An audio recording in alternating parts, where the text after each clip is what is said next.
Welcome back di segmen Fundit Fundamental Pandit CNBC Indonesia. Jumpa lagi dengan saya Susi Setiawati. Seperti biasanya pada sore hari kita akan membahas salah satu emiten yang ada di Bursa Efek Indonesia.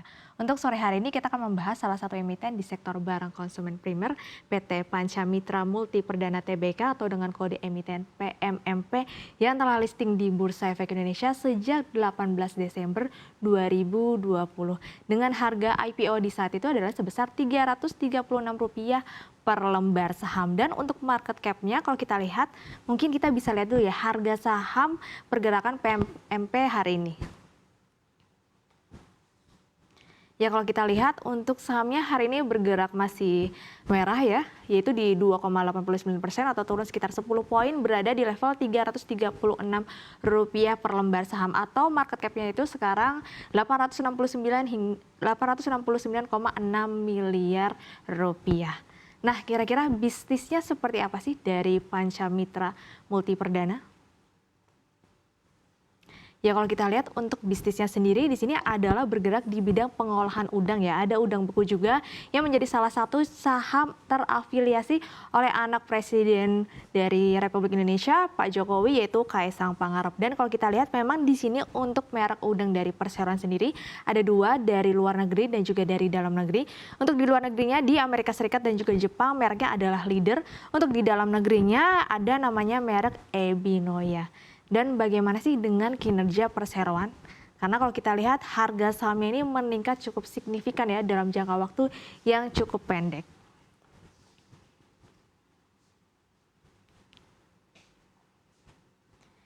Ya, jadi kalau kita lihat di sini adalah laporan kinerja keuangan per kuartal 3 2023 atau per 30 September 2023. Jadi kalau kita lihat di sini secara laba tahun berjalannya di samping saya ini adalah satuannya adalah USD ya, USD atau US dollar. Di sini adalah turun dari per September 2022 sebesar 8,57 juta US dollar menjadi 4,75 juta US dollar atau turun sekitar 44,6%. Padahal kalau kita lihat di sini dari sisi penjualannya ada peningkatan sekitar 7,3% ya. Dari 140,5 juta US dollar meningkat menjadi 150,87 juta US dollar. Tapi kalau kita lihat di sini secara marginnya, di sini ada penurunan sekitar 5% dari 21,91% menjadi 16,39% saja. Jadi di sini ada peningkatan penjualan, tapi sayangnya untuk beban pokok penjualannya juga ada meningkat dan tidak seimbang dengan peningkatan penjualan sehingga marginnya tergerus sekitar 5% hingga kuartal 3 2023. Lalu kalau kita lihat di sini juga secara beban usaha sebenarnya ada pemangkasan dari 15,2 juta US dollar menjadi 9,7 juta US dollar. Tapi sayangnya kalau kita lihat memang ada pemangkasan pada beban usahanya. Tapi kalau kita lihat di sini ada beban-beban lainnya juga. Itu ada peningkatan dari 6,15 juta US dollar menjadi 6,8 juta US dollar. Dan di sini juga ada peningkatan yang cukup signifikan dari beban pajak penghasilan yang meningkat dari 789,7 ribu US dollar menjadi 3,36 juta US dollar. Nah, hal ini yang menggerus laba perseroan sekitar 44,6% dari 5,7 juta US dollar menjadi 4,75 juta US dollar. Dan kita juga bisa melihat rasio keuangan dari perseroan. Ya kalau kita lihat di mana tadi pergerakan harga sahamnya berada di level 330-an ya, atau 336 hingga 338. Kalau kita lihat memang secara PBV-nya masih di bawah 1. Ini update per 16 Februari kemarin. Kalau kita update di per hari ini tanggal 21, PBV-nya itu berada di angka 0,65. Sebenarnya ini masih murah karena PBV-nya masih berada di bawah angka 1. Secara sektoralnya juga masih berada di level 9 ya, di 9,2. Kalau update per hari ini kalau kita lihat di 8,89. Sedangkan untuk rata-rata di industri dari perudangan atau budidaya udang, PER-nya itu biasanya di 18. Jadi sebenarnya secara sektoral untuk PMMP ini juga sebenarnya masih under value atau murah. Kemudian kalau kita lihat secara marginnya, gross profit marginnya di 16,39%. Jadi sebenarnya ini sudah di rata-rata industrinya, jadi cukup wajar dengan marginnya sekitar 16%. Tapi sayangnya dalam menghasilkan laba bersih atau net profit marginnya di sini cukup kecil ya, di bawah 5% di 3,15% saja. Karena tadi masih ada peningkatan dari beban yang memang masih menggerus dari laba perseroan. Padahal kalau kita lihat marginnya tidak terlalu cukup besar, tapi sayangnya tingginya beban-beban sehingga membuat net profit margin dari perseroan tergerus dan berada di angka sekitar 3,15% saja. Dan di sini juga ada return on equity-nya cukup kecil juga hingga kuartal 3 di 7,36%. Sebenarnya angka ini sudah berada di bawah rata-rata dari industrinya. Sehingga dalam mengelola modal terhadap laba bersih juga masih kurang maksimal. Begitu juga terhadap asetnya, return on asetnya sendiri juga angkanya berada di angka yang cukup kecil di 2,12% saja. Sehingga dalam mengelola aset terhadap laba bersih juga kurang baik. Nah, kemudian kalau kita lihat di sini ada debt equity rasionya sekitar 247,24%. Jadi kalau DER di atas 100%, biasanya total hutang ini jauh lebih besar dibandingkan dengan total modalnya. Jadi kalau kita lihat per kuartal 3 2023 di mana untuk total hutang perseroan itu sebesar 212,7 juta US dollar, sementara untuk total modalnya hanya sekitar 86,03 juta US dollar. Nah, hal ini membuat DER-nya ini cukup membengkak hingga di atas 200%.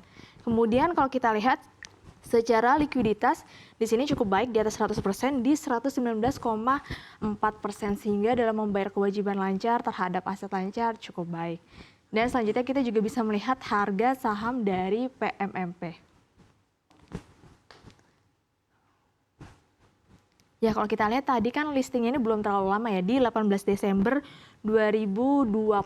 Jadi kalau kita lihat memang sebenarnya sejarah pergerakan harga saham sejak IPO sempat naik, kemudian turun sesuai dengan kinerjanya. Tapi kalau kita lihat di sini di periode 20 hingga 25 Oktober 2023, ini harga sahamnya kalau kita lihat di sini nih naik hingga 90,55%.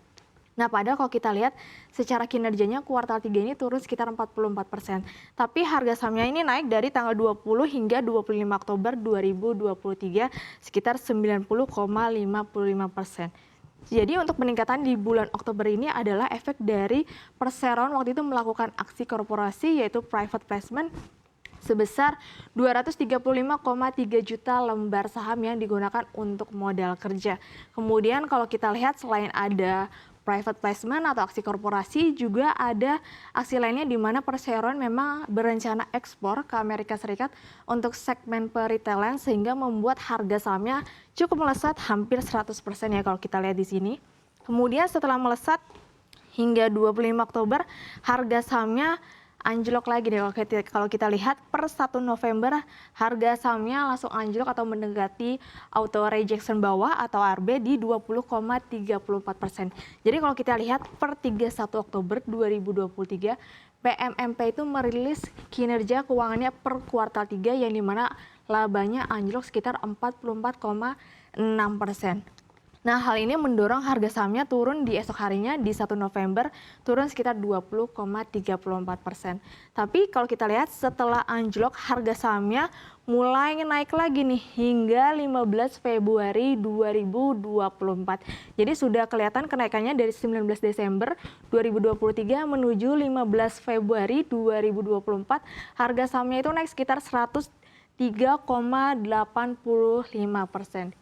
Jadi kalau kita lihat memang harga sahamnya ini naik yaitu karena waktu itu kan tanggal 14 kita ada pencoblosan atau pemilu yang dimana paslon 02 Prabowo dan juga Gibran ini ikut serta dalam Capres dan Cawapres, dan dalam hasil quick count di saat itu adalah di paslon 02 ini memang memenangkan quick count hingga real count. Jadi memang hal tersebutlah yang mendorong kinerja dari harga saham PMMP. Karena kalau kita ketahui bahwa Gibran Rakabuming adalah kakak dari Kaisang Pangarep yang dimana Kaisang terafiliasi dengan saham PMMP.